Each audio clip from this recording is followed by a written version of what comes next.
Hmm. Hmm. Hmm. Hmm. Hmm. Hmm. Hmm. Sometimes in our life, we all have pain. We all have sorrow, but if we are wise, we know that there's always tomorrow. Lean on me when you're not strong, and I'll be your friend. I'll help you carry on, for it won't be long till I'm gonna need somebody to lean on. Yeah, Lundy! He's back in town. That was very nice, man. That was a lot better than our 100. So. Dude, I didn't even expect that from him. I thought he was going to play a banjo. That was Peter, a.k.a. Lundy? Yeah. Lundy, a.k.a. Peter, vice versa, going back and forth? Yeah, back and forth. And you're a carpenter? I'm a carpenter, yeah. What are we going to talk about today? We're going to talk about all kinds of different things. I started off. Well, we'll talk about history, and then from there we'll go through. Will there be a prison at some point? A prison? Yeah. No, he's not one of those kind of my friends. No. He's actually one of my normal friends. Totally crazy. I wouldn't say normal. Hang on, let me take that back. Eccentric again. Okay. Eccentric. So we got a lot to talk about. Actually, so Peter, your phone number to anybody get a hold of you is 289-887-3654. And also the email is sand, like beach sand, sand, SANDP, contracting@gmail.com. That's right. I'm actually looking forward to this. This is going to be a good show. First off, I actually want to do a few shout outs because I had a really busy day today. Oh, I think I told Carlito a little bit about it. Let me start those shout outs.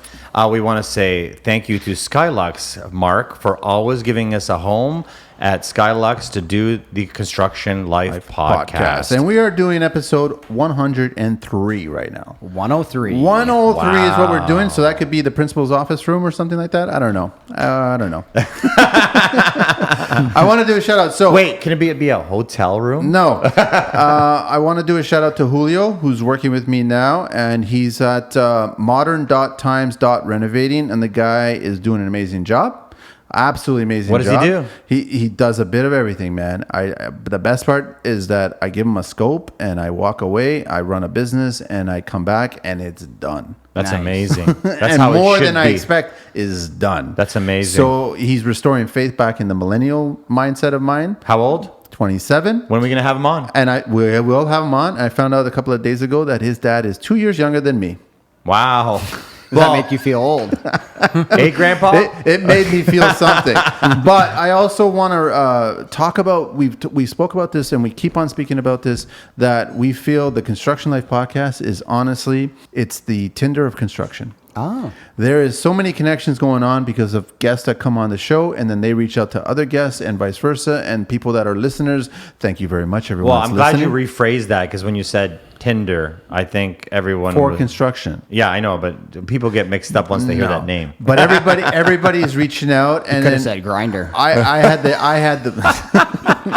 It's starting. I know. I had the great fortune today to actually run into some of our past guests. Wow. It was great. And who's this? So I spoke with Andrew on the phone from at Lusso Design Canada. Nice. So we were talking about a door that I He did a custom door for you. Inserts? Yes, exactly. So he's going to be returning on the show, I think next week, the week after. Oh, can't wait to hear what he's going to sing this time. Then I Mark from Craigmore _construction. Love him. He came out and we started talking shop, and he gave me a quote for another piece that I need to take care of. Wow. I got a chance to bump into Josh from On Hive. No way. So home automation that we were talking about. about. Are you doing the whole house? No. So he came by. He actually had to pick up a payment. Oh, so he already did the house. And then I had some time, and I just made it, and I got to Jesse from Barbosa Carpentry. Oh, you've been talking about this all week, The passive build. So I went Yeah. there, and then the homeowner's there, who's also the GC. So he was there, and I got to meet Ray, and his handle is @buildingpassive.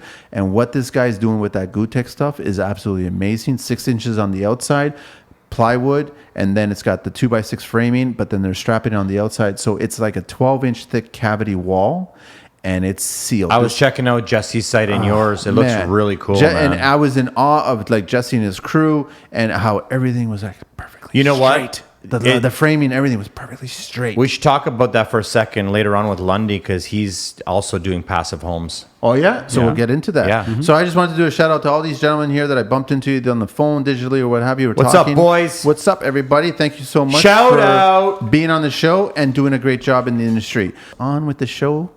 Well, that wasn't even part of our show, That's not but even I'm part of glad the you show. did, because those are all stand-up guys. Yeah. So what do we want to do now, Carlito? Well, we want to do. I think you know what? Let's skip 1 or 2 and do construction bone with Lundy. You got a bone? Yeah. You have a bone? Oh, yeah, I got a bone. Well, he's to got pick. a bone, all right, but I want to talk about it. Okay, so Lundy, you got. Can I call you Lundy? Yeah. Oh, yeah. I don't know you as intimately as Carlito does, and I Well, don't. I've known him. I've known him for probably 15, 20 years almost now. Yeah. It's been a few years. So let's hear your construction bone. Well, my bone is when someone says they're going to be there at 6 and then they show up after 6. That's my bone, Manny. And they didn't even bring coffee. Oh, strike 2. That's an empty cup. That does me no good. Oh, actually, there's an espresso machine right behind you. Okay, just for all the listeners. Just for the record, we typically record this podcast at 6:30. He changed it yesterday to 6. Yeah, you know why? Because that's factual. Yeah, no, You it's- changed it is true. because your schedule has changed recently. no, because I wanted to spend a little bit more time with Lundy. He just moved to BC a year ago, and he's okay. running his business from BC. So my apologies for his mistake. Yeah, and my apologies for me and Manny being late. If you're late, Technically, we bring were both coffee. late. We were both late. were both late. So we apologize. That's the bone? No other bone? I think that was a joke. That That was was a a joke. joke. That was I a joke. know, Just I wanted to know. give you a hard time. It is a bit of a bone, but I guess my bone. I had it in my head, and now I've lost it. We'll have to come back. to that. But there's so many of them in the construction There industry. is a right? few, yeah. Any ones that just come up? I think the free estimates. Wow. I never understood free estimates. It's your time, your skill. Get paid for it, man. Right. So I want to be a value-added contractor. I think everyone should be a value-added contractor. Let them add their expertise to the building process. I think that contractors should be involved in all aspects, not like in terms of they should also be involved in the design process. So I might not be an architect or a designer, but I know how things go together. Well said. And often the people who are doing the drawings don't understand what it is to be How on the it job. comes together. Right. Yeah. Right. So that would be In value, at least, like cost. So you can build anything, but does it meet the budget? Is it realistic? Yeah, you're totally right. I think it's fair to say, like, Peter, you could probably speak to a designer or an architect or a contractor, and within 2 minutes of speaking to them, you know that they know what they're talking about. Right. And I agree with you that I think if you're in this industry, you should be aware of everybody's position. Right. And so to price a whole job, it's going to take you 2 to 4 weeks of your time. Yes. And often it's taken away from your family time. Yeah. So if you're taking me away from my family, I want to get paid for it. So I think that's something where the industry needs to change. And I think that people should pay for the value added service, which is what I'm selling. Well, I think it's great. No, and I totally agree. I want to I add. totally agree. I want to add to that bone. So what's happened for me is when I go quote a job, I feel them out on the phone, and I feel if they're wasting my time or trying to do a third quote, I usually just tell them right off the bat, it's $500 for a quote, Right. and that usually tells me if they're serious or not. If they say, "Well, I'm not interested," then they just save me 4 hours and a whole bunch of other things that go along with that. I do give free estimates to people, and it's just a verbal. If I think they're serious, if I kind of I pay attention to them. You find that verbal estimates are value, like So what happens with a verbal estimate is I'll go in and I'll say that project, that second floor addition is 600,000. Don't hold me on it, but 600. And they're like, "Well, where's your numbers?" And I'll be like, "Give me Experience. $500. I will write everything up, break it all down for you. Right. There'll be no extras in it. this is what you're going to get. You can change anything you want in it, but you're going to give me $500 for me putting this estimate together because you're not going to take this and give it to the next contractor. Because I know that you're going to have 3 to 4 contractors. And I think that's great that you have 3 or 4. But most likely, most people always get the cheaper one or the one in the middle. And not saying that I'm the most expensive. Clients want to save But money from the beginning. But a lot of times I don't tell my customers what they're paying for because they're gonna minus it out of my equation, and it's not what I want to do in their house. I just realized something. You want to be a trade that's in the middle. Right. Because at the beginning, they want to try to undercut everybody to get the job started. And then at the end, they want to try to undercut everybody. I bet you any money, all the trades in the middle get paid all the time. Mm-hmm. That's sad. Do they finish the project? Do they get all the money? I don't know. But Anyway. wouldn't it be great if the whole industry, we just actually joined forces and we all agreed no more free estimates? It's a myth. A free estimate's not a free estimate anyways, Manny. No, because they're getting paid in the back door. Like, that's 100%. I'd rather be up front. Yeah. It's going to take me 40 hours to put together this house quote. I want to be paid for that. Yeah. Yeah, if you're And I talking about think second floor addition, definitely for You sure. got to wonder how many clients actually realize how much time is involved. Like, you got to communicate with all your subs. You got to figure out your suppliers. You got to figure out where everything's at right now. Yeah, That's a lot of time. suppliers. You said it. How many people do we have to go do footwork to That's to a bring lot them a good of budget? time. So we should be, at least, we're not even making McDonald's employee money No. for current estimates. Or we have to charge it and bury it in the back, which Yeah. I'd rather not do. I'd rather be up front. I'd rather get paid up front for that retainer fee as a lawyer would get. They would get it. Designers get it. Architects get it. Well, all these other trades in the industry. I think Lundy's saying a good thing, but I also think for the listeners, for the general contractors and the homeowners, one thing is that most homeowners really think they understand construction, and maybe 2% actually do. There are some really good homeowners that understand construction and are realistic with a budget and timeline. They understand changes. They understand COVID. They understand all these other things. You should say to the contractor, I'm getting 3 quotes. And I'm very serious, but I'm getting 3 I quotes. think every contractor should already factor that in. Well, no, sometimes people will mislead contractors. Like I've been misled many times. Like, oh, I haven't called anyone. You're the only one. For example, You believe that? Well, I have an You can't believe I that. have an ex-customer. Come over here. I got some snake oil. So I have What an do you wanna talk ex-customer about? with an ex-partner. He called me for a quote, and then he called him for a quote. And he thought that we weren't talking anymore. So when we spoke, he's like, hey, man, did Buddy call you? And I'm like, are you fucking kidding me? Hey, so he man. lied to me instead of just telling me, hey, listen, Did either one of you guys do the job? I don't care if he did it or not. Oh, okay. I just, when you lie to me and you start that relationship like that, I don't really have anywhere to go with you. And welcome back to Carlito's therapy session. Anyways, that's a great construction It's a bone. wonderful bone. Yeah. Thank you. All right. Where are we moving on to now? History with Manny. Lundy, I want to ask you, I don't know, maybe Carlito might know this. I'm not exactly sure, but I think you might know this.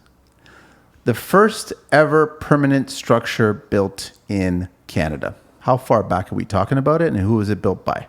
The Vikings. Not that far back. Oh. Fort York. Oh, that's close. You're kind of. Ballpark. Parliament. So we're talking about 1605.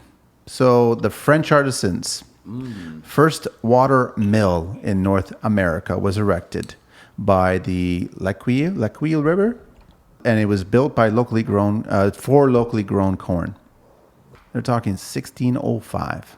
Wow. They brought Frenchmen from the old world into the new world and started building that. Wow. And then I guess the British took over. Well, there's all the war in the history and all that. Yeah. Even I though- thought it was Fort York for sure, dude. Even though the French lost, because this whole lake was taken over by. the British won, but we Yeah. won't get into that podcast. I just want to let it state a little fact. So I just thought that was kind of interesting that far back is when they started to build something pretty dramatic for a purpose too. Yeah, and that's Toronto. No, Or just all. Where is that exactly? That's Quebec. Quebec. That's Quebec. Okay. Yeah, So Quebec had the first structures. yeah. And then there also here's another one. First public works tiny locks What? along the St. Lawrence River. When did they build these locks? It was done by the British because they had the wars and everything won and all this other stuff. So 1800s. 1779. Holy Well, that was pretty close. 1779. So that's No cigar. No cigar. No cigar. So I thought that was kind of history. You know, that was kind of interesting history. Yeah, and that was history with Manny. Let's get on with the show. Just before we go on, I do want to thank Teddy the other day when we came to his house. He gave us some lovely corn for a gift. Oh, and that's right. I had it. Ironic, huh? And it was great corn. And we do love gifts, and I want to say thank you to Lundy. Lundy touches me to my heart. He brought me like 20 license plates. He knows I collect license plates. He brought a tear to my eye with this photograph. What did he give you? He gave me. It's amazing. That's absolutely amazing. He gave me a photograph of the Gardner Expressway with no vehicles on it. Was that COVID? No. Completely empty. No vehicular traffic. What? Not even a cyclist. Nothing. Nothing. I'm so on it. happy not to see a cyclist. And this podcast is brought to you by Schwinn. I actually like Schwinn. All right, let's get on with the show. Let's start talking about carpentry. We're talking to Peter, 289-887-3654 to get a hold of him. And his email is sand, like the beach sand, contracting@gmail.com. That's right. Over to you, Lundy. Well, can I hear the say story. something just before he starts? I do Absolutely. want to mention to most of the listeners that if you're looking for a contractor in BC, that's where Lundy's actually operating from right now. Is that right? That's right. I've recently moved out to BC. I've been back and forth for a couple of years, but wrapped up here in Ontario and full time out there. I'm actually back here for my last load and heading back out to BC. So yeah, BC is where I'll do the jobs, not in Ontario. Just so the But listeners know. you do The some commute. work out here I'd recommend because you are a GC still here, aren't yeah, you? yeah, yeah. Because you have your trades here still. So if you want to call So Lundy up. how is the work in BC? How is it compared to Toronto? Is it busy there as it is It's here? booming, yeah. It's crazy, huh? Although it's funny, so people in Toronto will work through the snow. In BC, when it snows, everybody goes skiing Of course. or stays at home. In BC, when it rains, everybody works. In Toronto, if it rains, if there's 5 drops in this little circle right here, we all go home. Isn't that weird? It's funny how that works. flip-flop. It's funny how that works. And just for, I don't want to insult anybody, but for a lot of the American listeners, BC is British Columbia. That's right. The west coast of Canada. That's right. Seattle, look up. That's right. That's where they're at, right? So Yeah, right beautiful above place. Washington, that's right. All right, let's get with it, man. Okay. What's the story? So how I came into carpentry was I was in my grade 11 year in high school, and my grandma gave my father a newspaper article, and it was all about Ontario Youth Apprenticeship, OYAP for short. It wasn't available at my school. As you know, a lot of schools actually don't really have trades programs anymore. I'm not sure if you knew this, but they took all of the shops out and put computer labs in, which is great, but maybe they shouldn't have taken all the shops out because I think there's probably a shortage. You're definitely right. I think there is a Sure. shortage. Skilled And I'm trades against right now. that myself because And I there's thought, there's an overage of computer. Right, exactly. And so read this little article, found a school in the next district, switched schools in my grade 12 year, which was, it's hard to leave all your friends, but I left my bubble and went to this other school and started my apprenticeship in my grade 12 year. So when I was 17 years old, I was a signed up apprentice, earning my hours in high school as well. My book work in high school exempted me from my first year of college. So I actually graduated grade 12 with, 500 hours towards my apprenticeship. Then I went to second year carpentry. Like how far back are we talking? That'd be about 20 years ago. 20 years ago. Yeah. Is it still the same now? I believe, I'm not 100% sure. From there, I went to work as an apprentice. I worked right out of high school for a company in Oakville. private or union? Private company. Okay. Building high-end custom homes, big ones down on Lakeshore, That's where they are. Yeah, 5,000 to, I think the biggest one we did was 12,000 while I was there. So Family of 4, right? I think it was actually 2. It was a couple. Wow. I don't know if Yeah. they could survive in that space, 12,000 square feet. Well, you're giving yourself some space from each other. And mistress. And Wow. And Manny took it there. 80 by 100 footprint. whoa. Wow. That'd be How is that? I mean, that's got to be challenging. It man. was a swimming pool to begin with, and so we kind of fought it from there up. It was very close to the lake, like right on Lakeshore. And I so know, but you framing dig one down. wall and then all of a sudden, hey, we got one wall of 15,000 walls. It took 2 years. It was, yeah. So 2 years to build a 12,000 square foot home back then. Back then, yeah. Yeah. Anything unique in that particular build that stands out? Do you remember? Oh, I remember there was like 2 master bedrooms and then like a meeting room in the middle. Um, Each with their own So staircases. you thought I was kidding about the mistress thing? Totally. Wow. Yeah. There's a nanny suite, a granny seat. Elevator. Wow. I can remember that the pool guys came and they put the pool in the fall. Why is it that I just heard the bass? Pool guy. Pool guy. The pool guys came and Literally. they put the pool in the fall. It was supposed to be ready for the spring. Ouch. We come back in the spring, pool's up in the air, like about a foot up. What? Oh, someone forgot to fill the pool with water in the fall, so it was like a boat. It came out of the ground. I've heard of this happening, man. I've It never happened? seen it. It happened. How was that? I've never heard of this. Jackhammers. You had to demolish the whole thing because Yes. you can't go back down now. Can't put it back down. So the ground heaved upwards because it was so close to the lake, and the frost pulled it up. So all that moisture waked up. So part of that science, guys, is that you need water in that hole you build. Wait. You need the weight. So even during winter, you want to leave the water in there. yeah. Wow. You know how heavy water is? I don't have a pool. No, but you got to calculate it for hot tubs and even private pools, inside pools or whatever, those smaller ones. Well, that's news to me. You got to calculate all that weight. Yeah. Water Wow. weight. Did not know that. But I you thought gotta the calculate concrete human weight alone and and the water rebar weight. would be heavy enough. Nope. Wow. That must have been a sight, huh? Yeah, it was. It was. So that was how I got started. And then, so by the time I was 22, because I started in high school, I was a fully Red Seal licensed carpenter. I wrote Licensed, red sealed. licensed Wow. Red Seal carpenter. 22. At 22, because I started when I was 17. So I got all my hours in. Good for you, man. And I was able to scream through that. So I would recommend that to anyone who doesn't know what they want to do in their life. Get a trade. I have something for the rest of my life I can fall back on. Can I ask you, the red seal and the license next to the bragging rights and putting yourself into that category, what does it feel like, and was it worth it? Could you have done the same thing without it? Well, no, I'll tell you about the rest of the story. And for sure, if you want to work as a union carpenter, you need to have your red seal because then you're not considered a carpenter unless you have that piece of paper. In the residential industry, it seems like no one really asks for it. So Nope. You They just asked for you to show up. That's right. The other thing you need, if you want to apprentice, I think they maybe have changed this. They might have relaxed it a bit now. But when I was an apprentice, I had to have 2 red seal carpenters to 1 apprentice.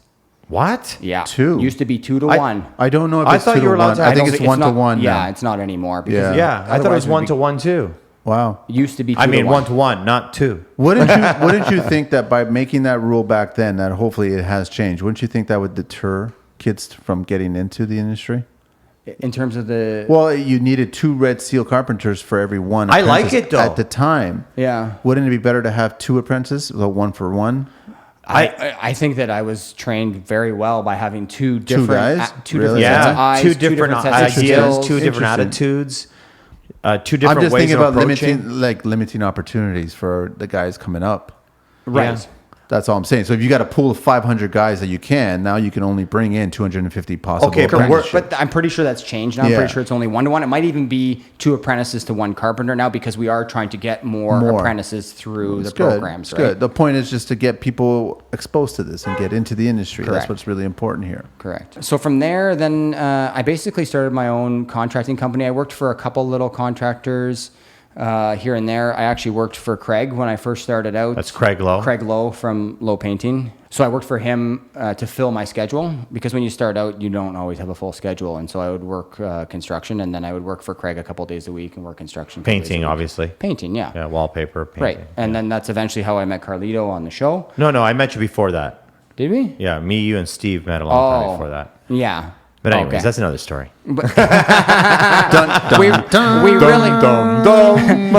met on the show. That's what I tell people. So just for everybody, we met on the show. Actually, I remember you were working for Craig, and we were doing, I think, 5th season, and we were out in Hamilton. It was Stony. No, yeah, we It was were. Dundas. Yeah, it was Dundas. We were doing a project, and he was working with Craig, and I said, "Hey, man, there's an opportunity to be the carpenter on the show." at that time we had no licensed carpenter. Back then nobody was asking for it and you didn't really need it, but because we were growing and things were changing in television and You had no licensed GC either. No, not back then. I'm pointing my finger at a particular individual, by the way. He's actually a licensed. Not him. Okay, no, but he was hired on, and that gave us our first licensed carpenter and lead carpenter. Hang on, let me just lean up my shovel here. Oh my God. So, anyways, Lundy came on the crew, and sorry, I interrupted. Awesome. Sorry, we interrupted you again. No problem. No problem. So yeah, I worked for the show for 5 seasons and had a great time. We did the Amazing time. Cross Canada tour. I'm just trying to keep my history going and For we can sure. get back to things if you want to. Wait, what season was? So that was like 5 or no? No, 4? I think it was season 3. Well, I you were came. helping out before that. Yeah. Yeah, because you used to work on the show with Craig. Yeah. I totally don't remember the cross. I tuned out, I guess, by then. And But then you as guys soon- went across Canada Yeah. to do other renos. Yeah, we did Alberta. We did Okay, Nova cool. Scotia. Yeah. St. John's. Yeah. Cool. Muskoka. We did. Yeah, Island we in did a lot Muskoka. of really cool stuff. And Yeah. Nunavut? We didn't get to none of it. No. No. The trip got altered or changed. Then we ended up in like New Orleans and stuff like that. Yeah. Okay. All right. Moving on. I was on the New Orleans show as well. So. Oh, awesome. Yeah. and Manny's being very, very diplomatic. I'm letting our guest get through his history. Right. And so then after the show, I continued to be a contractor. I worked mostly in the Hamilton area. I'm from Brantford, Hamilton area, Burlington. Nice. I did have to get my contractor's license there. We can talk about that because I got busted without one at one point. I had expired. Wow. You got busted by whom? The building department. So I called and I asked for inspection. And they said, what's your contractor's license number? I said, what do you mean? I just need inspection. And they're like, we're not doing any more inspections. So this is the city of Hamilton. No more inspections unless you're licensed. So that's how they crack down on anyone doing. But GCs are allowed without a number. You're right. Yeah. So I looked this up. So GCs are the only one. So renovators and contractors and trades have to have a license. Correct. In Hamilton, But not Mississauga. GCs. Yes, because And you need a separate license for But the every stipulation to a municipality. general contractor not having a license is they're not allowed to do any work. True. All their trades have to be licensed. So Sorry. if I wanted a inspection, I had to go to City Hall. I had to write a test on general construction as well as the code. Yeah. Building code. Wow. Right. And you have to get like 70 or 80% Yep. to get your license. And then so you're licensed and then... And the funny thing is that you actually have to do it if you're working in Hamilton. You have to do it there. If you're working in Toronto, you have to do it Separate. there. Mississauga, every city. That's what I mean. Now that to me, by saying every city, cash grab, in Yeah. my opinion. Every year. because the construction, unless you change provincially. Right. I can understand that construction in BC is different. I know from speaking to people out out west there that they do a lot of seismic stuff. They do a lot of different weatherproofing aspects, and they also do a lot of passive building aspects, details that we don't do here. Mm-hmm. So I can understand that. But man, downtown Toronto to downtown Mississauga is a half-hour drive difference, right? So for you to ask us to pay and spend time and money to go into $400 each I'm sorry, city. Yeah. that's a cash grab in my opinion. Every That's year. all I'm saying. Yeah. That's it's wrong. yearly too. Like, Yeah, I but it forgot. drops after your first year. It's not 400 anymore. I think it comes down to like 320 or something like that. Yeah, because they have pity for you because you're spending so much money. So was it a hard test? Was it a realistic test? It was a realistic test. I would say it was fairly challenging. I studied for it. And, All minimum code, right? Yeah, you need to know the code. If you don't know the code, then you shouldn't be a contractor. See, that's the right? conflict that I have because the thing is, in our heads, I'm sure you're the same, is that we build better than. Is it better? We build above minimum code, Right. But then when you're looking at forms and definitions, descriptions, and it's based on the minimum code, so you kind of have to dumb yourself down to get to that point and go, wait a minute, they could trick us and give us a question answer that's actually our standard versus their standard. Well, but I think that's. Then you're in their eyes, you're incorrect. No, but I think it's important. Like, what is overkill if you don't know what minimum code is? So to know the minimum code, not everybody knows it, and not a lot of people pay attention to it. I respect you for doing it because you also get to be part of the building association. And for some people, they may not care, but it's a great avenue for a lot of business. There's a lot of homeowners. So what's the that look at benefit of that. being part of the building association? Thank you very much. That's all I need to know. Yeah. Okay. No, I'm sorry. no. That's all I need to know. It's a good valid point. Listen, there's more people. He's not out worried there, about it because he had to work. There's more people out there that are trying to figure out, and this is a gripe of mine, right? There's more people out there trying to figure out ways how to get money from us trades. Majority of trades people out there are not wealthy. But can I ask you this? They're not. So for you to take and come up, it happened to me recently. I literally went into a local diner in the area that I'm at on one job site, and I had a woman come in and she started doing her sales pitch, and then it was a building associated membership. Mm-hmm. And she started explaining to me what are the benefits and all this other shit. I tuned out the second she tried to sell me. Because there are no benefits. Okay. In my opinion, there are none. But this is what I want to kind of compromise with you, and I think that you might agree, both of you. And I'll just throw some names out there, but we won't talk about them. Improved contractor systems.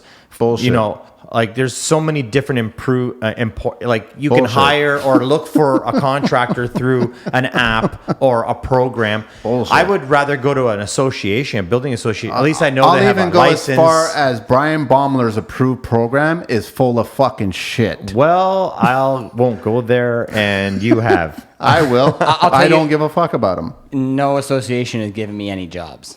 Thank you very much. For free. I bet you got more work from the skills that you've presented and word of mouth from clients, right, and from other tradespeople that were very impressed with your character, your personality, and your skill. Right. And you didn't have to pay into any of that other than be a gentleman and respectful of other people. Well, that's right. And, you know, I think there's something really important to say there. I do know people that have gone through Sorry. I was like, what's going on?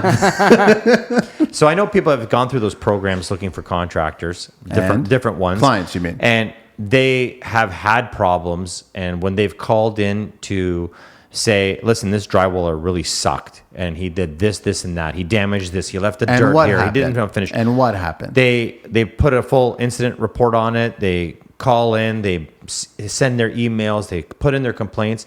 And nothing gets marked against that person.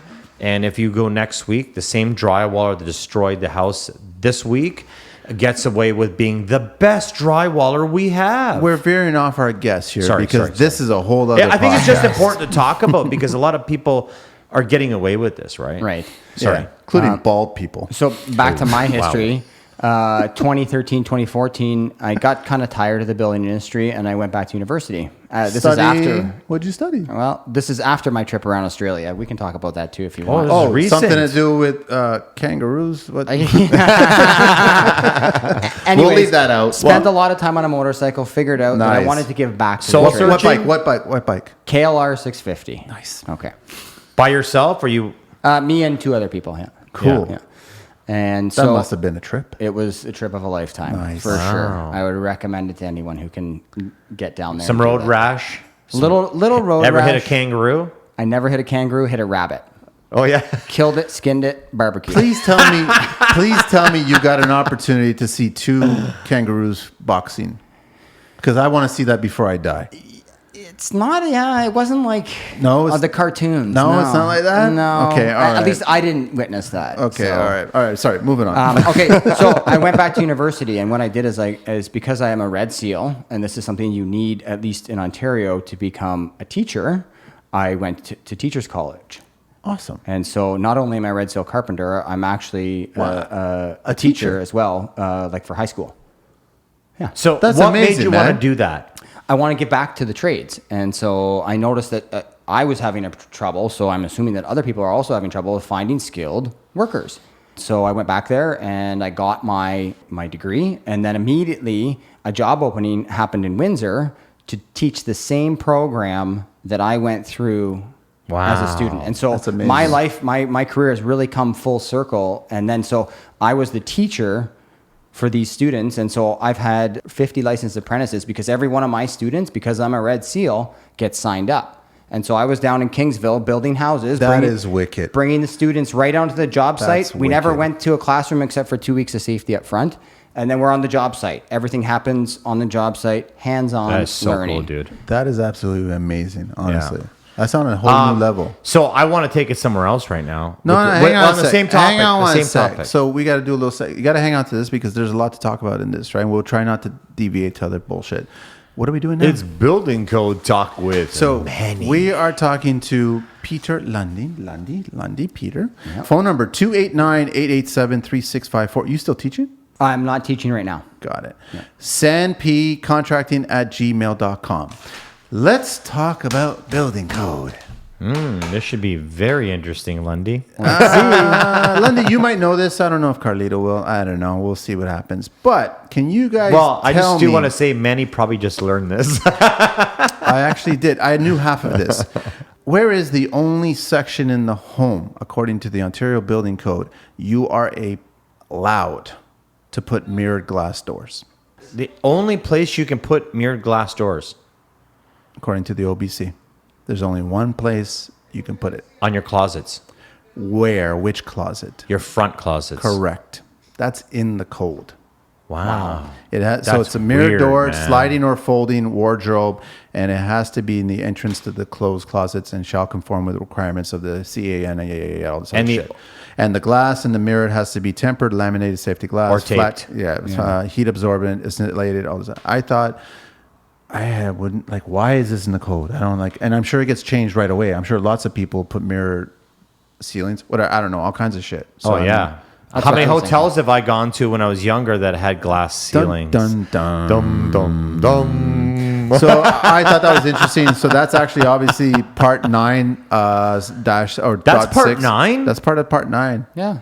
Wow. And it's really funny if you think about it now. If you were to walk into subdivision homes, there's always a mirrored sliding door right by the doorway. Well, the only reason I knew that is because I do high-rise buildings all the time, and that's it's the there only too. place. And it's the only place. Yeah. So Well, it's part of the OBC. Yeah. So I thought that was interesting. That's wicked. So let's get back to our guests because we have a lot to dive into. Yeah. Lundy. So 289-887-3654. sandpcontracting@gmail.com. And that was Manny. No, that was building code talk. Building code talk. We'll see you in a half hour for Carlito's Green Book talk. Ooh. So I did what before I got interrupted with the excellent information that With he our provided. show format. I did want to say, I know you really well, and I know how passionate you are. I know how much you do give back. I mean, some of the stuff I'm pretending I don't know, and I already know most of these stories, but it just wouldn't be right if I didn't go along with it and let Manny enjoy your stories. It's amazing. The one thing I always had a problem with is I felt that most teachers were either retired and didn't care anymore, or people were just becoming teachers and teaching a class they didn't want to teach, or they're teaching something, like they get a list of what their students should learn instead of learning what they should be learning. So can you share that kind of? So there is a guideline or a guidebook out there. I forget the name of the actual book, but anyways, that you're supposed to follow along or make sure that your students know these particular criterias. Yeah. But when you have a very unique course like I was teaching, the criterias are very gray, and so what I would say is a lot of teachers teach to their strengths. I'm a carpenter by trade. That's what I would be teaching, would be my strength, right? Because of that, yeah, I guess that's where that goes. I would say that, yeah, so teachers teach to their strengths. How was that feeling of teaching, bringing in the next generation? And it's amazing. It's almost euphoric when you're able to communicate something that you've held on to for 20 years in the trades, and then all of a sudden you get to share it. Yeah, you share that information with someone, and then all of a sudden they're building the trusses, they're sheeting the walls, they're using the equipment to do. We did all the layouts and the site surveys as well. Wow. Yeah. how many women in the class versus men? Yeah. Is that the sad bit? That's a sad bit. So I would say I was in that for a year and a half, and I had 3 women, and so 47 men. And what did they end up being, if you mind me asking? Like, what end of the business did they end up in? So some of them are landscapers. The nice thing about the apprenticeship programs is that you can take your hours from what I would give you, or say you started in plumbing, and they allow you to transfer those hours. From high school, you can go in various directions. You want to be a plumber, you want to be an auto mechanic, you can take those general hours. Pretty cool, yeah. Right. And a lot of trades cross over. Most trades, you need to know how to measure. Okay, you got a micrometer in machining. Yeah. You got a, so that's measurement. Yeah. You got a tape measure. Same thing. So where was I going from there, man? Teaching. Girls. Girls. So I still am in contact with one of my students, and that's what I feel there's a disconnect there. We need to be mentors as well. And it's great for me too. I was just talking to one of my students, and he runs a landscaping business now. He owns 4 trucks, 2 excavators, owns. I'm not talking, not loans, owns. Not loans, owns. I like that. He owns his own truck. He paid cash for them. That's something that my father taught me was when I buy a car, you pay cash for that. You have that money before you buy it. Yeah. I'm not saying that's the only way to do things. That's just the way I was taught. And so, But that is the right way to do things. I taught that to my students as well. And so he's doing very well. He's down in Windsor, Essex, running a little landscaping excavation company down there. And you asked about what the girls were doing. The one that I still am in contact with, she went to Mohawk College, and she is becoming an architect.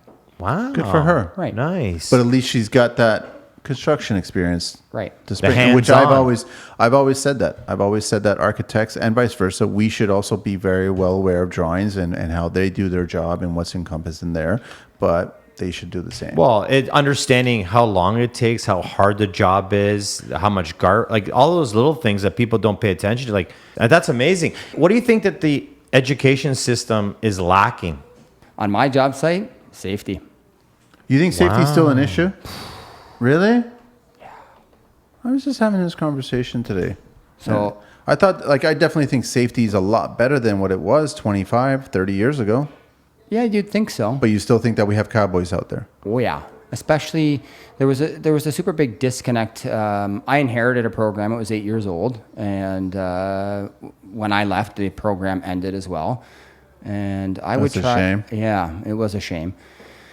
When I was down there, I was trying to fix these issues that had been not right from the beginning, in my opinion. I don't really know. I wasn't there, and safety was a huge thing. Wow. We had a visit from the Green Book. MOL one day. I like that. The Green Book. 21 violations the first visit. Things like what? At the school. At the school. Are we past hard hats and safety shoes here or what? We had hard hats and safety shoes, but is a box of Band-Aids a first aid kit? No, of course not. Right. But it is. No, it's not. It's not. What's wrong with you? Do you need a fire extinguisher on your That's site? funny. Yes, you do. That's funny because you're supposed to have 2 first aid kits. One's supposed to be fully completed, and then the ones are back Replenish. up. Yeah. So fire extinguisher, yes. Right. And it's supposed to be checked. Right. Yes. A valid fire extinguisher. That's Yes. right. So there were some small things like that. Then there were some other things like Monthly, by the way. I had asked for some scaffolding so we could set the joists on the second floor because we don't walk the walls. We stand on scaffolding to set the joist. And I was told, you're a carpenter, you can build them.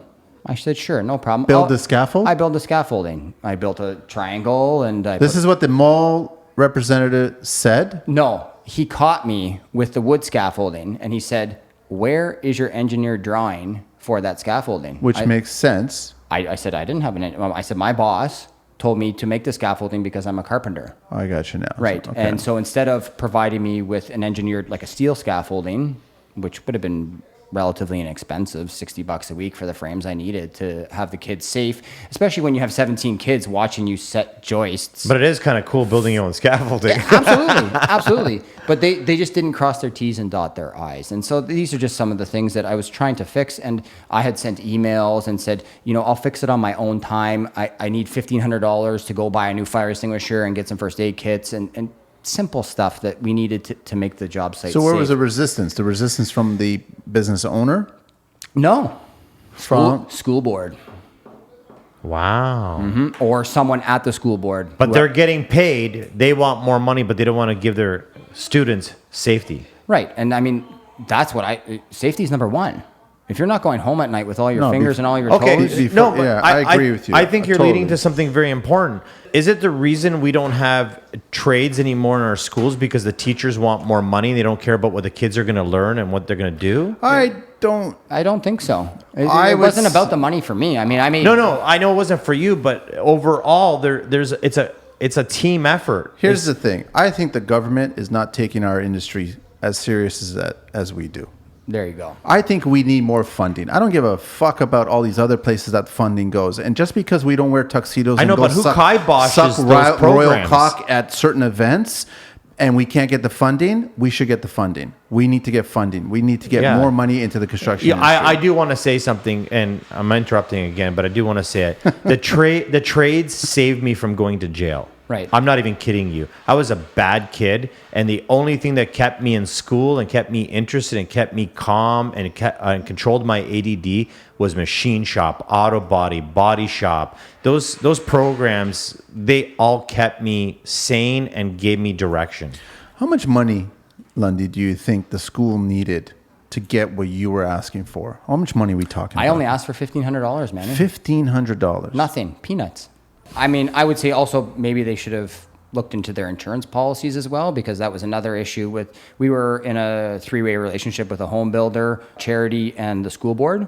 So the home builder basically just provided the lot and the materials. Are you okay to talk about this right now? Is this, Yeah, absolutely. As long as there's I no don't- conflict of interest or anything, right? No, for as you? long as I don't Okay, talk good. about the terms of my settlement. Okay, great. I'm good. Okay, well, that answers the last question. So basically, they're burying you in paper, bowl, and...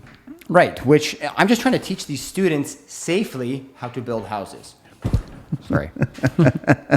So you're trying to teach them safely how to build houses. Right. They're not allowing you to do this, but they want to have the program.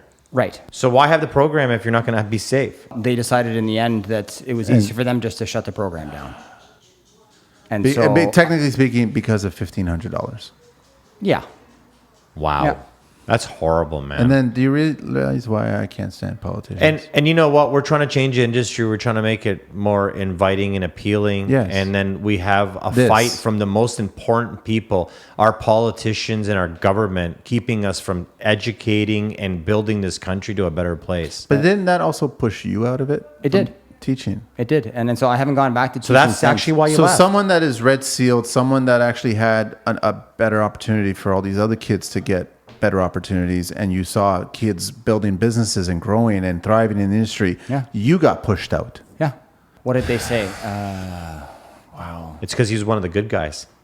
It bothered him. They told me, Manny, that I was incompetent. Yet I'm the one with the piece of paper that says I'm a carpenter. And wait, I'm also a teacher. And wait, a year and a half ago, you hired me. So Who's telling you this? that's what the school board told me when they It's because you weren't playing their wrongfully ball. dismissed me. Yeah, I wasn't playing their ball. They wanted you to listen. They wanted you to be a yes man, not a no man. Right. Am I fair to assume that you're not making a whole lot of cake here teaching? No, You're a quarter of what I made in the art trades. teacher at high school is probably making more money. I don't know. Well, I mean, teaching is like years of experience in. But again, I'll tell you this: if you have a university degree, you make more money than the poor old guy who has a Red Seal carpentry degree. Why is that, Manny? I don't know. Isn't a red seal just as difficult as a university course? Probably harder. Probably even harder. Yeah. University course to me is a lot about memory work, Carl. It has nothing to, there's not a lot of hands-on. Thank you very much. Because Can you that's what I read a was trying to book? explain to you. Can So you read a book, is that- memorize what's in the book, Yeah. and regurgitate it on a piece of paper for a professor? Yes. But if you build a house and you learn all your experience and you get all that stuff, you feel confident, build a second one and build a third one and build a fourth one. Right. You're not So- regurgitating anything. So we just lost an amazing teacher. Sorry to hear that, dude. Yeah. Yeah. It's not his fault. No, I know, but here's a guy I that completely really wanted agree to with give you, back man. for the right reasons. Wow. So Sad. is it rewarding talking to these guys and seeing how successful they are as your students now as adults? I love it. And so one thing I would change about how my program was I would, and how the whole industry is you guys and me as well, we should be mentors. We should want I to. agree with you. If someone 20 years old wants to get in the trade, hey, Manny, how do I get in the trade? You're going to Answer, reply, Tons. offer, come by the site, Right. stop by, talk. And so I think that not only should the apprenticeship program work the way it is, but then if possible at some point, well, we have all different social media now. They can ask you questions. They can ask me questions. Yeah. They can ask Yeah. Carlito questions. And we have so much knowledge in here, Manny, that we can give to everybody. And everyone gets better together. You get better. The students get better. So I think we should all get better together. And so students are asking, or anyone really, but mostly, I've had 50 apprentices. So those 50 apprentices can Now, contact me. they teach other people. Right.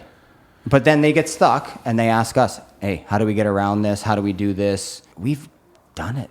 There's no mentorship in the apprenticeship? There is while you're apprenticing. No, but after the fact. There's no obligation. There's nothing. Not that I know of. Which is really funny because that's exactly what I embraced early on in the social media game of construction. I had no problem with people reaching out, bumping into me, asking me questions. Can I buy you a coffee? Can I get you a beer? Right. Can we sit down for a half hour? Can I do all this other stuff? I had no problem doing any of that stuff. Right. And I agree with you that is valuable to a person who's trying to figure out a course of action in life. Mm-hmm. And if you can somehow give them options, possibly persuade them to consider construction, mm-hmm. we should all be doing that. I think that's hugely valuable. You know, there's other people like myself, and I don't have your university and your college. I would have loved to be a teacher, but I would never have that opportunity. And I have so much to give and teach to so many people going into this industry. And I just feel like it's the real school of hard knocks that is more important than some of the basic math. Like, I learned so much from you, Carlito. Thanks, we worked dude. Together for years, man. All the little tricks. That's what you can't learn that from a book. You have to do it. Yeah, no, it's well said. I mean, I learned from guys that couldn't speak English, and some of the things they taught me, I do today. Right. They couldn't read a book or write or spell. Construction is its own language. No, I know, but I can communicate with I honestly, I bet everybody could do this. I can speak to somebody who doesn't speak English, but if they're on a construction job site, I can speak to them. Mm-hmm. I'll totally be able to But why is communicate it that I can build your most important, biggest investment, which is your home, with no education, but I can't teach someone to do that? Because we're grunts, like you said. We're grunts. We're looked Blue upon. collar. We're at the bottom. We're at the very, very bottom. It's starting to turn, but it's not. It's going to take a long time. It's not where it needs to be. No, I know. So what do you think's changed you over all these years to become the contractor you are now? Well, I've gone through a lot of things in my life. The safety issue, my principal had told me, he said, just pick one thing and deal with that, because there was a few issues at my job as a teacher. And I said, okay, well, I'm picking safety. And that speaks close to my heart. I lost a brother when I was 26 years old in a construction accident. I'm not sure if you know the stats on this, Manny, but we lose hundreds of fellow brothers in construction, totally preventable deaths every year. Why is that? It should be zero. It should be zero. Every year it should be zero. That's terrible. It should be zero. So I lost my brother. He was 23 years old. Someone forgot to fasten a piece of plywood down. He was working on a pumping station, commercial build.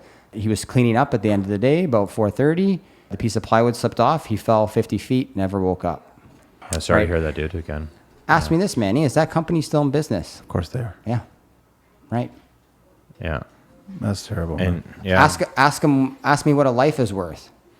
There is no number. Well, no, I'll tell you. They gave me $50,000 for my brother's life. Are you kidding me? Yeah. That was what the insurance That's almost like an insult. Yeah. How It's did someone sit there and go, That's the number on the insurance policy. Here, forget about the problem, move on. Yeah. 50,000 You bucks. basically have just torn a whole family apart. Forever. Forever, yeah. Yeah. Imagine my mother and my father never getting to see that. We say goodbye, go to work, never see their son again. And I mean, and you're right. Safety is that important. It could be something as stupid as walking along and just not. The last guy never respected the next guy. He was too much in a rush to leave, and he didn't prep And we talk about this all the time. You gotta care about everything you do. And you never know. You could be walking, like you and me were on a project, and a piece of plywood fell out of someone's hand from the third story and landed on someone's neck and almost paralyzed them. He wasn't meaning to do that, but he was trying to make a shortcut by taking the plywood down, and he lost his grip, and someone was coming through the door and almost got killed. You just got to be careful. But it's a great, you know what? I'm happy that you're bringing that up, because I think Safety's paramount, man. everybody needs to understand that wearing a helmet, being safe, keeping an eye on each other. And one thing I really love that you said, and I know it was your brother that passed, but we all are brothers in this industry. Right. We're all soldiers together trying to, make our money, go home safe, and make it home. And we all need to respect each other. Every trade needs to respect each other. And I think that's one of the biggest lacks that we have here. And I'm hoping that, your story actually hits people at home to understand how important these little things are for everybody. Mm-hmm. Where are you now with construction in BC, and why BC? The snow. The thing that everyone hates here. A place to go. A place to go. Huh? I love the snow, and so where I live is called the Okanagan, and it has the best snow in Canada, in my opinion, the best snow in Canada, and so I'm there for the winter. I love to ski, snowmobile, snowshoe, cross-country ski. The powder there is like a million pillows got opened up and you're skiing down it. I got to interrupt in a personal story here. What? So Lundy has always been also a ski instructor on his own time. It was never about money. Lundy's always been good with his money. He saves it, invests it properly. There's probably too much information for everyone, but anyways, he does a lot of things out of the heart. So he does he'll do what is it when you guys wear the Red Cross on the hill? Not the paramedics, but you guys are... Ski patrol. Ski patrol. Anyway, so I go snowboarding and these guys are all skiing, and I'm the only guy on a snowboard. I had wiped out on this ice hill about 7 times, and Lundy walked up to me one time and he goes, "Stay down." But I was going pretty good with the skiers, boy. He goes, "Stay down." I go, "No way, man. I'm doing it." We did it. We stayed up all night. So I understand how much he loves snow. So honestly, how hard is it? I've been to BC a few times. Mm-hmm. How hard is it to get the material out there? What do you mean to get the material? The material's already there, man. You're in islands, you're up north. No, we're not talking about Vancouver Island here. I'm in the interior. The materials are fairly easy to come by. I mean, obviously there's long logistics issues if you're in the backcountry or if you have to go down a logging road for 4 hours, or take a barge. There's lots of water access. Even where I am, there's still water access. So you got to get a truck to the barge, load the barge, take the barge over, unload the barge. It can be a bit of a pain, but 80% of what we do is moving materials around, guys. It's true. Wow. So if you can do that efficiently, you can be a successful contractor. Yeah. You can run a really good business. All I thought was Reno run there. They're not out there yet. No, they're not. Are they out there? I don't think so. I don't know. You got to ask Lundy. I don't think so. I listened to that podcast with Reno Run, and I was like, oh, man. That makes sense. Here? Call. I need material. I just placed 2 orders today, man. Awesome. I just teased them. I was like, listen, you're going to kill me. I need 1 sheet of moisture drywall on one job site, and I need all this wood on the other side.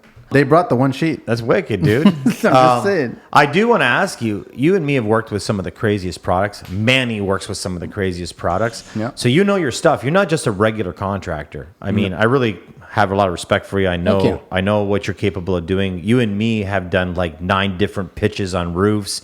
We've done some pretty crazy stuff together. How is the material different from here to there? Because whenever I think BC, I always think I want to bring Douglas fir over to here, oversized soffits. What's different from this construction to that construction over there? And so you're going to see a lot more wood construction, timber framing, log cabins. It's far more accessible out there because we still have all of that, right? Yeah. And it doesn't have to come 4,000 kilometers, 5,000 kilometers across on a truck to get here. You just chop a tree down? No, it's not like that. Yeah, I mean, some people would do that. If you're way in the interior. If you're not in Stanley Park, okay? Not in Stanley Park, no. If you own your own land, you can harvest your lumber and you can mill it and build a log cabin. You could, if you had the correct engineer, you could make it into 2x6s and build a house. I learned something today because I had an engineer on site. He discovered that the 2x8 joists were 18-inch on center. Okay. And so they were rough cut lumber. Yeah. So they were true to... No, 1 3/4. So an 1 3/4 rough cut lumber joist is a lot stronger than a dimensional or a true 2-inch one. It's stronger so that you can put it at 18-inch on center instead of 16. So that just changes the drywalling then? Well, this anything is the floor over joist. 16, you have to go 5/8, right? Floor joist, and they had the wood planks. So they had the 1x5, 1x6 wood planks on a diagonal. Well, how about underneath though? That's it. Oh, okay. That's it. All right. So, I mean, I was like, that's pretty interesting. I've never seen a house with 18-inch on center. The older wood or the Douglas firs, they're stronger. They're stronger. That's all it is. Yep. It's time for Carlito's Green Book Talk. Do you remember this game? Just say 550. 550. Okay, so first offense. We're almost on our second offense.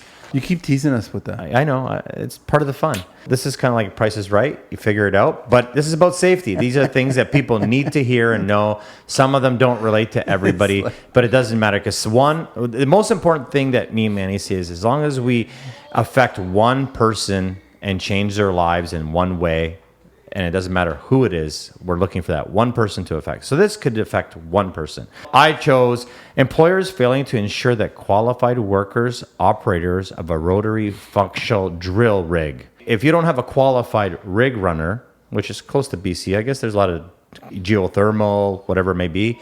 You don't have a qualified guy and you just throw a lumberjack on there. What do you think the first offense would be? Slap on the wrist. $5.50. He's a winner! And by the way, just funny to say that you were a lumberjack. Oh, I was. Weren't you a tree arborist for a long time? My brother was. I thought you went to BC and chopped trees down. Yeah, just with my buddy Nige. Oh. He's the lumberjack. I just drag the branches.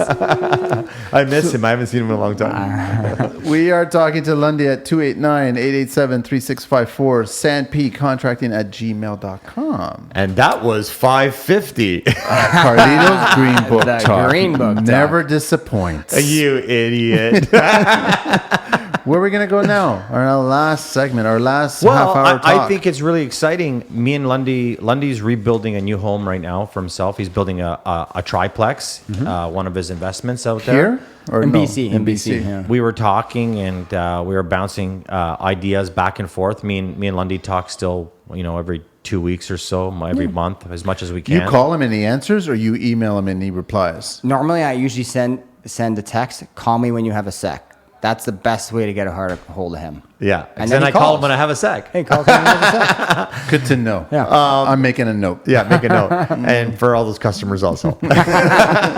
So we were talking about his home and I've been trying to he already knows all these things, but I think he needs somebody to kind of maybe inspire him or drive him sometimes. And we bicker back and forth like a lawyer and a customer. He's on a new venture right now. He's actually getting into ICF. That's right. And You're doing ICF?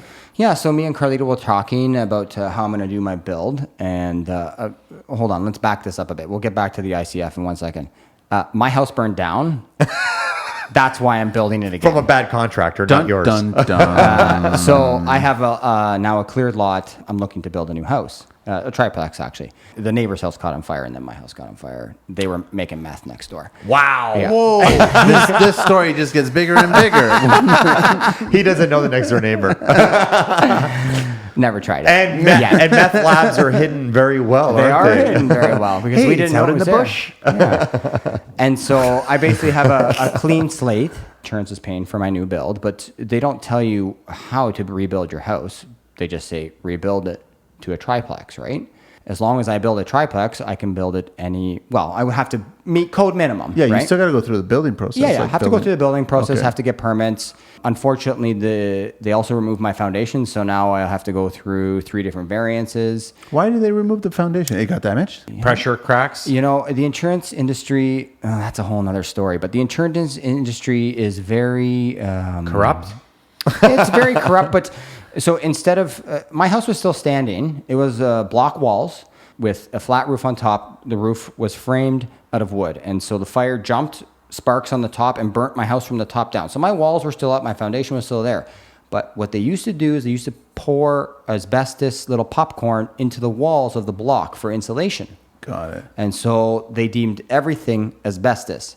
And so rather than clean that, demolish, get rid of. We have a very wasteful industry, labor, and it's because labor rates are high. It would have cost them more money, or someone told them that it would cost more money. Their assessment, go the cheaper Demolish. route. Yeah. Now I have to basically develop that lot like it's brand new, which means I have to abide by all the new policies of the building code on a highway. So not the 401, but it's called 97. So there's highway variants, and then I'm also in the Okanagan Falls Town Center Plan, which is another layer to deal with. And so all of these Environmental? Sort of, I guess. they want the new town, so as properties redevelop, to look a certain way, and so you have to abide by their rules. Like heritage rules kind of Kind thing? of like heritage rules, yeah. Really? Yeah.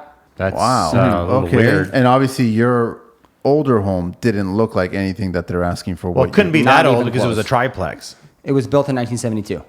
Okay, it's old. I'm old. I'm curious. So, what's the new home supposed to look like?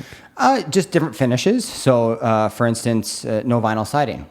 What? Okay. Why? No vinyl siding. Why? That's what I. But wood siding I is don't know fine. why. Slate siding is Yeah. no Yeah, vinyl. No vinyl siding. They want me to raise my grade 2 feet. So Oh, that's. I hate that. Yeah. That's the bylaw. They would like. So you're gonna have like 4 or 5 steps coming into your house. Yeah. Well, you can grade your property a little bit in the front, do landscaping, but I can landscape it for Yeah. sure, but 2 feet yeah, I hate that look. up. Okay. I can't remember. There's a whole list of other things, but those are some of the ones that that will need to be dealt So with. you're for going sure. through this right now. I'm going through all this right now. And so me and Carlito are talking, and my baby mama, Lucia, shout out. Ding, Yeah, ding. Lucia. And my 17-month-old Stevie. Stevie. We want them to be safe. And so what's safer in terms of burning than concrete? Yeah. Hard to get that with any other material. Yeah. And so we're talking, me and Carlito, and he's like, you got to look at IntegraSpec. And so I'm looking at the ICF forms. Not only do they do walls, they're now doing floors and roofs. That's what he mentioned. I know. Pitched or flat. Really? Yeah. In full ICF. Full ICF. So what is it, an 8-inch roof or something? Or is it? But that's a completely sealed, 100% thermal broken house. Thermal broken house, plus it's concrete, so your burn rating. I mean, they say that it's good for a few hours. A few hours, Manny. You can be inside your house during a fire. No, for hang a on. few I'm going to watch hours. the rest of this Breaking Bad episode. And so I've been talking with one of IntegraSpec's head consultants. He's out in California where they've had fires come through 3 times and destroy the homes out there. And so a lot of people are choosing to build with see that. IntegraSpec because it's concrete and they're millennial houses. It doesn't matter if a fire comes through. They're wind tested to 280 miles an hour. Wow. It's not, the house is not crazy. coming down. So how does it work with? Well, I mean, ICF. You have the foam on the outside. Wouldn't that be combustible? The foam is has a fire retarder in it, and So it doesn't even act. it Really? it doesn't even react. But also inside the home, they say that, and this is kind of the contradicting part. When you think about spray foam being like it can catch on fire and burn, the more important part is that some people don't like this. There's not a lot of air movement in a home like that, but it also prevents There would the be, because- fire from burning because there's less movement inside the Do home. you not have HRVs out in BC? Yeah, absolutely. So that's your air movement. No, I know, but what I'm saying is it's so dense in a home like that they've proven that more houses that were built out of ICF have less chance of really the fire spreading. Air just stays stagnant almost, right? Yeah. So that's going to be an interesting build. Yeah. Once I get through all the red tape and the layers, Well, but you were saying it would be interesting to just build a Lego house. a Lego house. That's That's basically ICF. Yeah. That's basically ICF. That's right. There are those guys. What was that? All over social media, they had those blocks of plywood on the outside and foam on the inside. They just interlock with each other. Yeah, It's been circling around on Instagram. Well, the stuff that you were talking about with Jesse, what's it called again? That's Gutek. Yeah, but that's Sips? 6-inch. 6-inch TNG, 2 foot by 4 foot panels that get mounted to the exterior sheathing, and then your 1 by 4 like a siding strap that's drilled with a 10-inch bolt Wow. to catch the 2 by 6 interior framing wall. Wow. That's plywooded. That's plywooded. So that's 3/4 or 5/8. 3/4. Not OSB, but ply. ply. Is it fire And then rated? It's no. Okay. And then it's taped. All the joints are taped. Yeah. That's a pretty good idea, I think, in my opinion. Non-combustible too. That Gutek stuff. Right. It won't catch on fire, and it's 95% wood fiber. Wow. The Germans. Yeah. And another really cool thing is that Lundy said something that was really important is that everybody's been building the traditional same old way. It's time to same evolve, problems, same complicated details. He's doing something fresh and new. It's refreshing. Absolutely. There's nothing better than getting your money back. Like you said it well. Your framing, your studs, your insulation are all done One shot. 6 steps in one process, Manny. So you're eliminating. that's very cool. Yeah. You put that Lego block up, you fill it with concrete, and you've done 6 steps. Exterior sheeting, thermal break. I like the roof and idea. our and value, the what is it? floors. R50. For the walls. So the sound quality of your interior, like your first floor, second floor, And that's, you're not going to hear anybody below. I'm building a triplex. And you it's won't. stacked. Yeah, you won't hear anything at all. Nothing. You won't So- hear. You won't hear the new meth lab. No, I won't hear the new, I won't hear the new method. I told him, I said, buy the property next door. It's already burned down. Build another triplex. But the really cool thing is, and I want to share the story if you're okay with it. Yeah. Instead of him giving it to somebody he doesn't trust, he doesn't know a lot of people out there that he can trust, and he has a licensed, insured business. He's taking the time instead of working for his customers to build his own home. That's right. And he'll know everything about it. I think every contractor wants to do that at some Right. point. So because I have my licensed builders and I also have a federally company, Canada Incorporated, I was able to bid on my insurance job. As a homeowner, if your house burns down, you can take a settlement, but the insurance company, you know what they're going to do? They're going to take 30% and put it in their pockets. It's a percent. That's exactly what I was just saying. Right. Which is stupid. why- It's the fine print. In Yeah. the You paid insurance for it, but they policy. take 30%. Right. Yeah. So if you're a homeowner, but because I'm a contractor, my contracting company bid on the job. And because it's a federally incorporated company, it has nothing to do with my personal life. That's totally separate Yeah, entity. that's right. And so I'm able to take 100% of what that house costs Okay. and put it into my company and then build that house. So I'm happy about that for sure. So how 'Cause long do you think all the paperwork's going to take? Have they given you any kind of? I guess with the whole COVID bullshit going on. I it's- would say that it's going to take me 6 months to get through the paperwork, Manny. Oh shit. Yeah. But in the meantime, you are building ICF homes out in BC. So anyone listening out in BC, give Lundy a call. Yeah, give me a he's call. building. Well, he's building the I- new BC home. It's funny that I like BC homes, and I know that there's a lot of wood kind of structures, but also Absolutely. BC has embraced, I think, contemporary homes a lot better. I think they built them better, in my opinion, than Toronto. I think Toronto is not really the mecca for contemporary style homes. I think BC is. That's just my thought. So Can I get off topic but stay on topic? no, because we're going to do the 10 questions now. Oh, it's only 10 now. No, 12. Sorry, 12 questions. Now. So it's time All right, for that. let's go.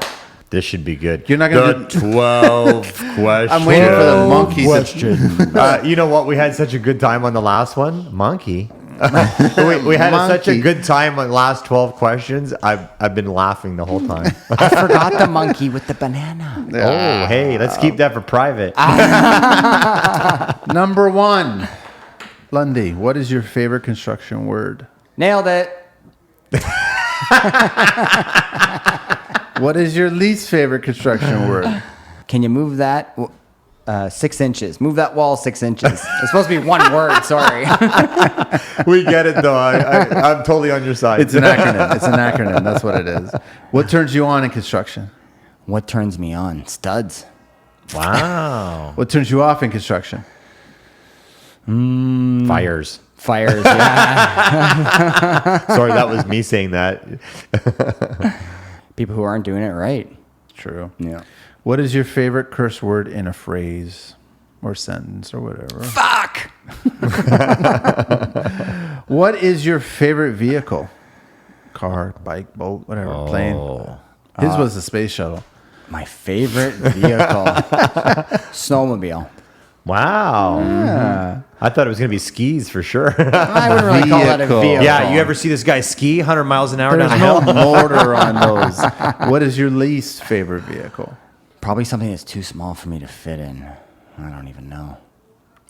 Austin Mini? You remember we used to go-kart and paintball, eh? With Craig, remember that? You would paintball, Craig go-kart? Lowe and me would go go-karting all the time, and he ended up sticking paintball guns No on way, his, like the Batmobile or and he'd something? try to shoot you while you're driving. So we'd be driving through like ditches and streets. Oh, I miss him, man. He was wicked. Wait, do we have something here? What was it? What was the last question? Oh, what is least favorite vehicle? favorite vehicle. The bus. Wow. It's ugly, man. Yeah. That thing's ugly. That's a really good point. What construction sound or noise do you love? Silence at the end of the day. No, I'm on that. Yeah. Seriously. The calm after the storm.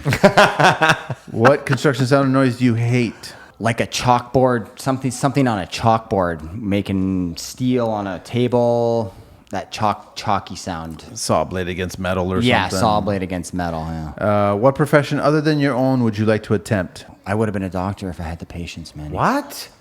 Really? Yeah, I know what kind of doctor you'd be. Turn and cough. What profession would you not like to do? Oh, what profession would I not like to do? Or you haven't done yet. Yeah, it's true. I know, huh? Man, How many pages is your CV? I would say something that's inside an office. I don't like Yeah, office I know. work. I know. Those cubicles. No, that, thank you. That stale air. That yeah. No windows opening. I know. And if heaven exists, what would you like to hear God say when you arrive at the pearly gates? Your brother's right over there. Oh, that's wicked, man. That's wicked, man. Right on, dude. That's wicked. That's cool. We're not done yet. We're talking to Lundy. We got a few minutes here. Yeah. 289-887-3654 to reach them. sandpcontracting@gmail.com. And what do you want to wrap up the show Well, with? I think that we have a teacher on board here, and I think it's Yeah. I mean, as much as we like to help people and teach our workers or our trades better ways of doing things or different ways of doing things. Lundy, what's the most important thing you could say to a student getting into construction and kind of a direction for them? Don't be afraid to ask questions. I often use the phrase, there's no such thing as a stupid question. That's true. And then I also bring this analogy. So if I'm in a classroom with, say, 20 students, and I have at least 3 of them are probably thinking somewhat along the same thing. So don't be afraid to ask that question, because your partner next to you might be thinking the same thing. The guy across the room might be thinking the same thing. And so if you don't ask, there's no learning opportunity. I can't explain that to you. So don't be afraid to ask. I think that would be... What can somebody go away with listening to you to run their own business? What do you think, to become a successful contractor like yourself? You're a GC, a contractor, a renovator. You're pretty much all of it mixed in one. What makes you successful, or what made you successful that you could share? I took the step. And that is the hardest part. And that's what I preach to my students. They're all like, oh, we're 18. We can't run a landscaping business. Not true. Absolutely, you can. You probably could have been running it for 3 years already. You know what you're doing. You can push a lawnmower, weed whack, collect some money. Why boom, not you're be running that a business. 18-year-old that has a successful business? Why I have not? one student who I said, if you do anything, buy a house right now. When he was 18 years old, he was 18 years old, he bought a house. He now has a fully renovated house, probably worth $400,000. He's 20 years old. What? Laughing. I told him to buy a house. What did you tell me? Buy houses, buy triplexes. Wow. So I pass that on to my students, Wow. right? Should listen to myself. You should have. You should have listened to I the am, podcast. but mine's taking too long to build. What are some of the things that the trades are doing wrong? Well, the free estimates. We already know about that. Yeah. Trying to undercut each other. Why can't we all just work together? There's lots of work out there. There's lots of work out there. Why can't we just work together? How do you feel about the cash market? You know, I've been there. It's confusing. There's no means to collect afterwards unless you want to send Carlito's buddies there to collect. Which Hey, that's for another podcast. which I don't feel comfortable doing. I need to be able to sleep at night. But as a homeowner, there's also the issue of you can't call anybody if anything happens. That's right. There's no warranty. There's no accountability. They're gone. They're right? gone, right? You know, at some legal point, cash is still legal to do business with. You can do business It's with. about claiming your cash. Right. There's a fine line. I know, like you're saying cash, not claiming, but you can do cash jobs. Absolutely. You just have to claim. That's right. Yeah, but the number one reason why clients are choosing to do cash is because they don't want to pay the 13% That's tax. right. That's it. That's right. Or the WSIB of job, 13%. that's $13,000, right? Yeah. Or same with that as well, too. So that's 26% right off the bat. So like when I go price a job, they get WSIB, they get insurance, and they get HST, and they say, no thanks. And like you were talking earlier at the beginning of the show, you said you don't want to do free estimates because they don't realize that me driving to the site, spending an hour driving there, waiting for them, talking to them for 4 hours, driving back and then putting a quote together, that's already 5-6 hours. And we can never get that time back in our life. And like you said, family and so on. So What are clients doing wrong? Asking people to work for free. Yeah, they always get you to do. Since you're already here, I was wondering maybe. I just had this conversation with a potential client, and I'm bidding on one thing, but she was like saying, "I kind of want to pick your brain on other things around the house. That since you're already here, I heard that, and I was like, I'm losing interest, and I might swipe left now. You know what I mean? I get it. I hear you. It's true. They shouldn't be doing that because do you do that to your lawyer? Do you do that to your dentist? Do you do that to your doctor? You don't, right? Or do they want to work for free? I know. How many homeowners go to work and not collect a paycheck? I know, eh? How many homeowners get stiffed by their bosses, unless there are trades, but like if you're working for an institution, you're getting paid. Well, that it's check funny, is coming. that you can even go further. How many homeowners get packaged out? Have you ever heard of a contractor get packaged out? Never heard that. What is that? Tell me. Whenever Honestly. you're in an office environment job and you're working for a big corporation and you decide, well, I've had enough of this, but I'm not going to really bark or yell or do anything. We're going to give you a package. Severance. Here's your severance. Oh, So we're going to settlement, give yeah. you 2 years Severance. salary. You're not going to work a day and get 2 years. Tell me a contractor gets that. No, we don't even get paid for Christmas. It doesn't exist. No. I want to go on 2 weeks vacation. I better save. It doesn't That's exist, right. right? Yeah. So we should just be building this industry to make it as big as any other industry. That's right. And it actually has the potential because we are smart individuals.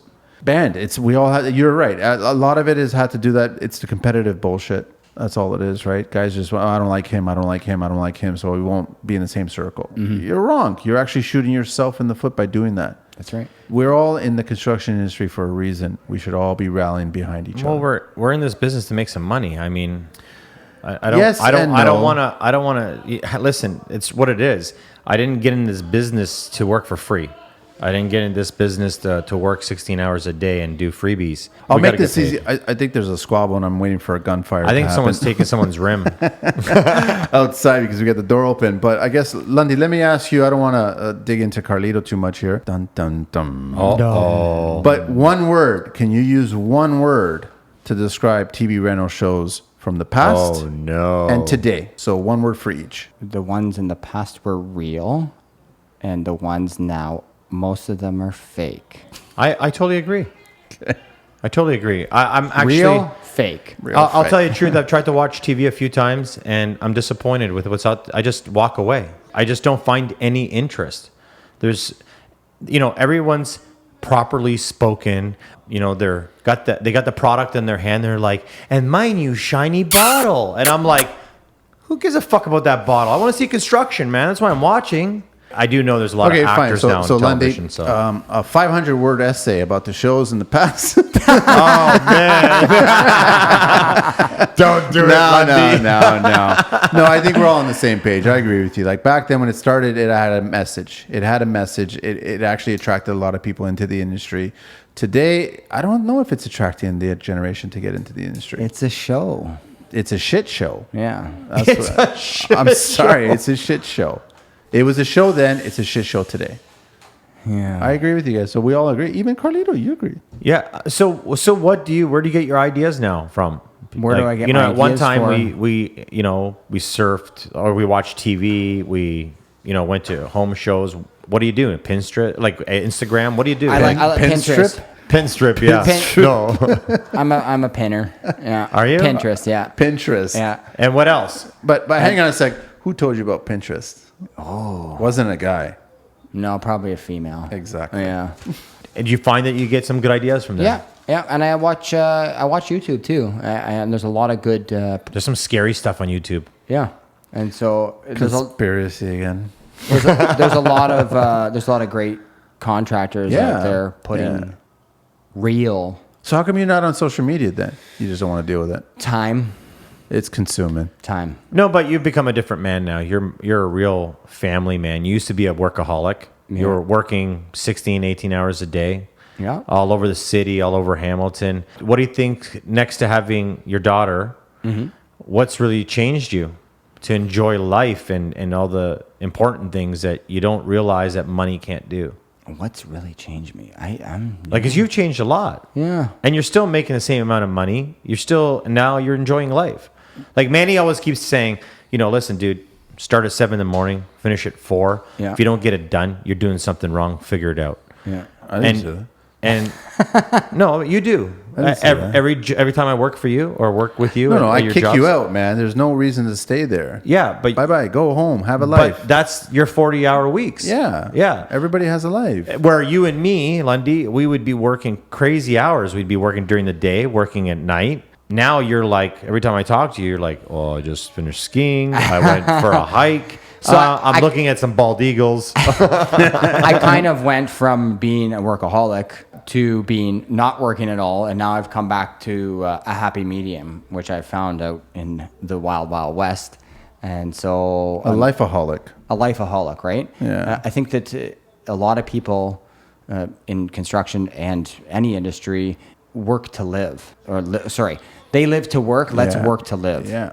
I Right. agree So with before I was working to live, and now I lived to work before. Now, No, we totally know what you're talking about. I think everybody, like what you did, needs to travel outside of this country, because this country is to live to work country. too much. It's Yeah. way too much. And that's not what life's supposed to be. No. Pay attention. Like, Well, take a break and, travel and discover. I was planning to do, so I worked all day, and Mm-hmm. then I was going to go to someone else's house to help them out at night. And my wife said, hey, it's date night. Hey, man. And you know what? Honestly, I forget how important those things are, and how rewarding they are, and how relaxing, and how much better the next day at work is when you give yourself some time for yourself and for the people that enjoy you. I wasn't sure if this was like a Lundy podcast or a therapy Carlito podcast. It's- date night. Am I coming on the date? Yeah. Like, You will be tonight. You come to my place tonight. my wife loves him. And his wife. Peter, thank you so much, man. Thank you. Pleasure meeting you, man. Honestly, like awesomeness. He told me a little bit about you, but I leaps and bounds higher than what I actually Well, thought. you are bringing one of the guys that's teaching him IntegraSpec. Yeah, we're talking about getting him on the show. I think Adam. Adam Powell in about 2 weeks. So he's 3 coming weeks. on here. Perfect. So we're And gonna then- dive deep into it. Yeah, and then we're gonna have Nick from IntegraSpec come from California. He's the guru. Yeah, we're just waiting for him to land in Ontario. So when I meet him, it'd be namaste. The guru of IntegraSpec. Yeah. Namaste. Namaste. IntegraSpec. wow, I'm pretty impressed with you, Manny. What? I don't want to say what I read today, but I actually learned the meaning of namaste. It wasn't what I thought it was. So we'll leave it at that. Okay.